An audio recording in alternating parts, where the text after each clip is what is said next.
Vuoi assaggiare una birra dove al suo interno scopri la specialità tipica friulana? Lumi Beer, il prodotto ricavato in 20 ettari di terreno coltivato orzodistico, biodiversità, performance ambientale. Lumi Beer nelle sue 5 versioni disponibili, 4 per consumo veloce e dissetante e la versione Magnum per intenditori. Lumi Beer si abbina a qualsiasi palato. Lumi Beer è un prodotto esclusivo Azienda Agricola Pancera, il buon seme, i buoni frutti.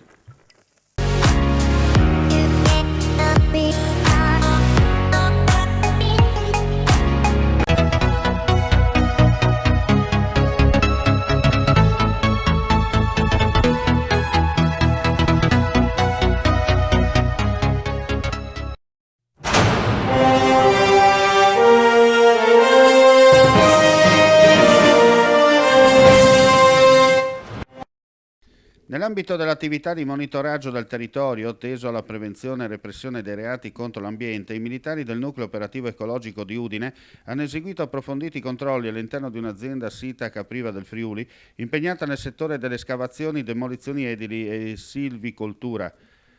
Le verifiche del NOE hanno permesso di appurare come l'azienda avesse stoccato su un'area di circa 6.000 metri quadri, priva di parte della recinzione, un quantitativo di circa 9.000 metri cubi di rifiuti sia pericolosi che non pericolosi, depositati tanto sulla pavimentazione aziendale quanto sulla nuda terra.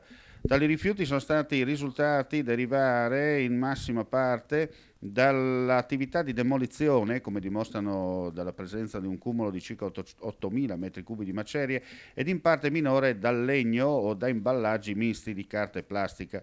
Oltre a questi, i carabinieri hanno rinvenuto anche la presenza di rifiuti pericolosi come oli esausti, apparecchiature elettroniche dismesse e persino un'autovettura demolita.